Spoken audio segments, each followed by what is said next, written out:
Et ben en fait, sur la baie de Saint-Brieuc, le CEDAPA et le GAB sont chargés de faire de l'animation collective sur les systèmes herbagés et bio. Et on fait notamment des portes ouvertes. Et c'est lors d'une porte ouverte que j'ai adressé la parole à Emmanuel et qu'il y a eu contact. Voilà. Ben, au début, c'est arrivé que suite à des portes ouvertes, comme on fait émarger les gens, en fait, c'est arrivé qu'on en rappelle certains pour leur demander si... Enfin, et d'ailleurs, avec Emmanuel, c'est plus ça qui s'est passé, c'est qu'après coup, je l'ai rappelé en lui demandant est-ce qu'il serait intéressé d'avoir une approche sur cette question-là, quoi. Et du coup, voilà. Parce que derrière cette question, elle est importante, il y a des agriculteurs qui bougent. Il y a 15-20% d'agriculteurs qui donc sont en recherche, se forment, s'interrogent sur leur système. Et puis, on sait qu'il y a aussi une majorité d'agriculteurs qui peuvent être, eux, en situation passive et finalement, peut-être il n'y a que des gens qui vont vers eux et qui leur proposent des solutions toutes faites, quoi. Donc, c'est peut-être ça aussi derrière cette question ce qui peut être posé. De diagnostic préalable auprès de 80-90% des exploitants. Et on identifie à ce moment-là les projets que peuvent avoir aussi les agriculteurs. Donc ils peuvent aussi faire des choix. Tout à l'heure, il a été évoqué qu'il y a eu un avenir là qui a été fait par la Chambre. Donc ça a déjà été une première démarche de sensibilisation. Et après, effectivement, il y a d'autres opérateurs qui peuvent intervenir, qui peuvent apporter un appui complémentaire. Donc il y a aussi cette démarche. Le diagnostic qui peut être déclencheur, d'accord. En Irlande, il y a une bonne partie du pays qui reçoit plus de 2 mètres d'eau par an. Donc vu que ça a un peu de mal à s'évacuer, il y a beaucoup de sols hydromorphes. Et ce que je vous ai montré, c'est que Pardon ? Non. La question c'était sont-ils drainés ? Alors, la grosse différence entre les troupeaux irlandais et les troupeaux bretons, c'est qu'ils ont choisi d'avoir des animaux de petit calibre, donc des pie noires kiwis néo-zélandaises croisées avec des rouges norvégiennes, avec des jerseyaises, à la fois parce que c'est des petits animaux. C'est vrai qu'il y a des troupeaux, enfin je suis allée plusieurs fois là-bas, c'est vraiment des petites vaches, quoi. Tu te trouves grande au milieu des vaches. Voilà, je me trouve grande au milieu des vaches. Donc même si c'est des gros troupeaux, ça donne pas la même impression que 150 Holstein d'un coup. Et l'autre chose, c'est que c'est des vaches qui donnent un lait très riche en matière protéique, en matière grasse. Et comme les Irlandais, l'essentiel du débouché, 85%, c'est de la poudre de lait, ils préfèrent produire de la protéine et de la matière grasse que de l'eau. Et l'intérêt de ces petites vaches, c'est qu'elles sont beaucoup moins lourdes, qu'elles peuvent se balader sur des sols qui, du coup, sont hydromorphes, mais comme ils sont toujours couverts par la prairie, c'est monsieur qui a évoqué tout à l'heure l'intérêt d'avoir un sol très vivant, bien structuré, plein de vers de terre et très riche en matière organique. Et tout ça compense un peu le côté hydromorphe. Donc, alors, le dernier point, c'est quand vous dites qu'il n'y a pas d'émissions d'azote, si, c'est pas sous la même forme.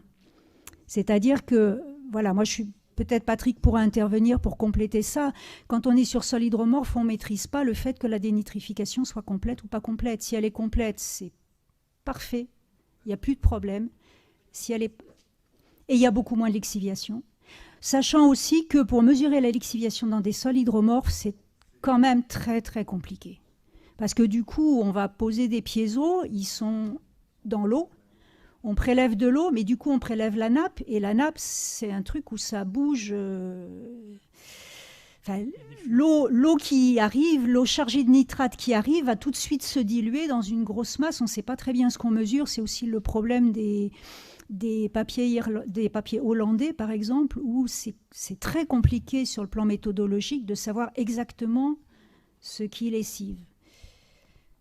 En fait, aujourd'hui, le CEDAPA intervient quasiment que sur les Côtes d'Armor et juste un peu sur le territoire de Morlaix, et le plan algues vertes du Doron.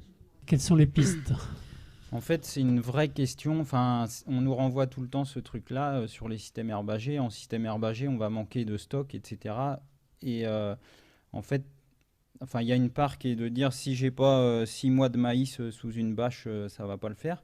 Il y a une part de ça qui est du coup un peu une vraie peur pas justifiée, mais il y a quelque chose qui est justifié, c'est que les systèmes herbagés, une année de sécheresse, ils vont manquer de stock. C'est une réalité. Mais on sait par expérience que si c'est une année sur 5, voire une année sur 4, économiquement, ça passe très bien. Enfin, je veux dire, ça fait partie d'un risque comme dans un autre système, on va avoir un risque d'avoir un coût de concentré énorme. Ben voilà, c'est un risque qu'il faut prendre en compte dans la démarche. Mais comment les agriculteurs en viennent à accepter ce risque, cette prise de risque? J'aurais bien complété la réponse avec un autre point, c'est que quand les gens décident de passer en système herbagé ou des herbagers qui décident de passer en bio et qui ont ce problème de sécurité fourragère, il y en a qui désintensifient leur système, c'est-à-dire celui où 4 années sur 5, il est obligé d'acheter du maïs. Le jour où il passe en bio, il faut acheter du maïs bio, ça ne le fait plus du tout.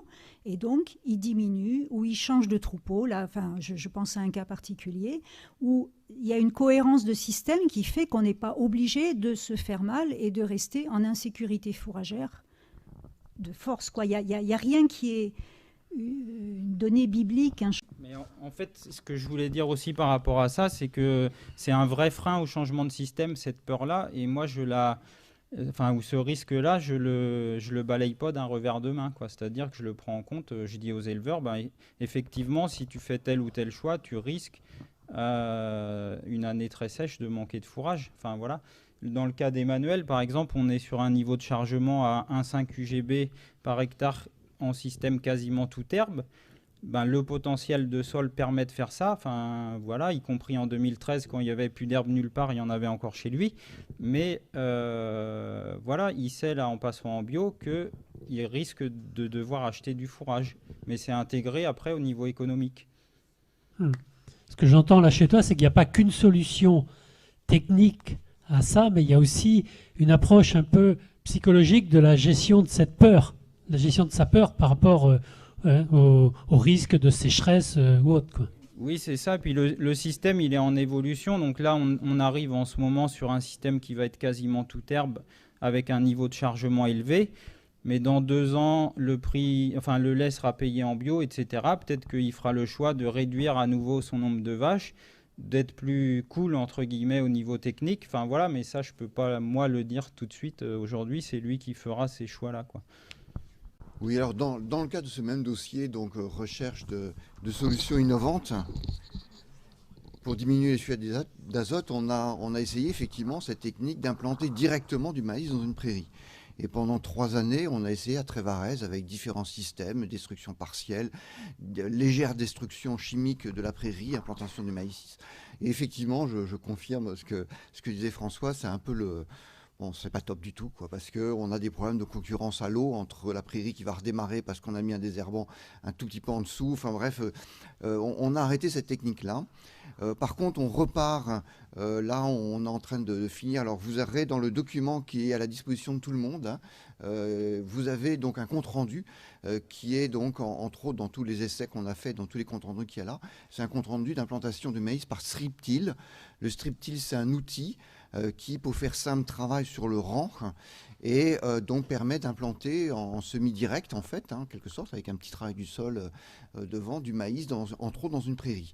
Et donc ça laisse la prairie et ça gratouille sur quelques centimètres, c'est ça? Ça fait un petit peu plus que gratouiller, ouais. Parce que si on gratouille, c'est pas top la solution, mais voilà, c'est ça. Ça travaille. Donc on détruit chimiquement la prairie, et puis par contre, sans la retourner et sans travailler le sol, on va implanter donc par bande, en fait, les bandes de maïs à 75 classiques, quoi, et donc on implante le maïs. Donc là, on a 2 années d'essai et on va recommencer avec un nouveau type de strip-till, parce qu'il existe des nouveaux types de strip-till avec donc un petit travail du sol en surface, parce qu'on se rend compte qu'il y a quand même un problème de contact entre la prairie qui est truffée, le contact se fait pas bien entre la graine et la prairie quand elle n'est pas déstructurée, si vous voulez, parce que la prairie reste, le sol de la prairie reste bloqué par les racines. Or, il faut que le contact entre la graine et le sol, il y a des agriculteurs qui diront pas le contraire, soit impeccable. Et quand ce contact ne se fait pas, eh bien, on se retrouve avec des manques à l'élever, les oiseaux qui s'en donnent à corps joie, etc., etc. Donc là, on est en train de travailler sur fraiser juste sur le rang pour pouvoir avoir un meilleur contact entre la graine et le sol, mais toujours par un système de strip-till, c'est-à-dire sans détruire l'ensemble, enfin, mécaniquement l'ensemble de la prairie.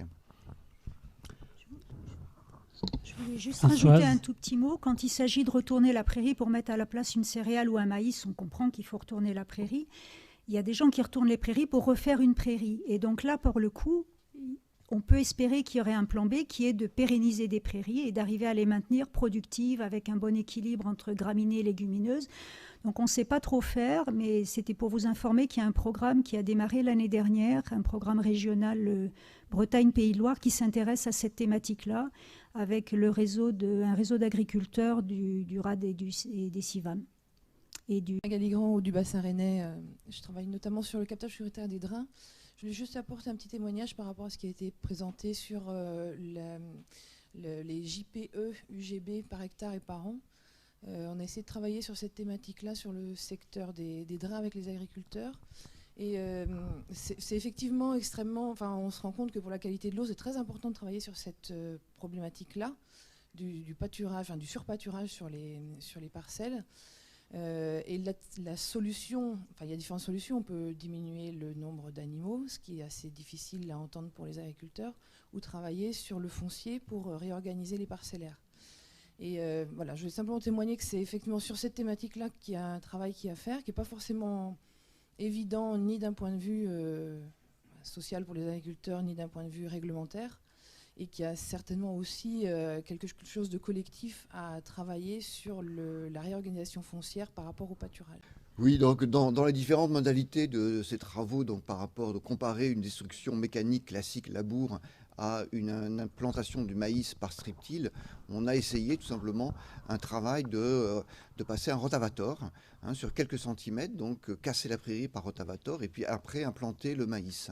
Alors qu'est-ce qu'on se rend compte au niveau de la minéralisation du sol? En fait, ça provoque un pic de minéralisation assez important, le travail du sol par rotavator.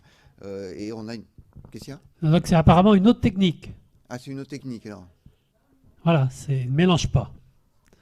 Pardon. Voilà. Donc ça veut dire qu'on coupe juste les cheveux à 2 cm sous le sol. Bon, alors là, par contre, ça, j'ai pas de référence par rapport à ça. Bon. Donc c'est pratiqué sur le bassin versant de la Seiche? Non? Ok. Je veux bien juste, comment dire, il y a un éleveur en Mayenne qui pratique ça depuis des années. Je ne sais pas si vous le connaissez, mais je sais plus la commune. C'est à Saint-Thomas de Courserier.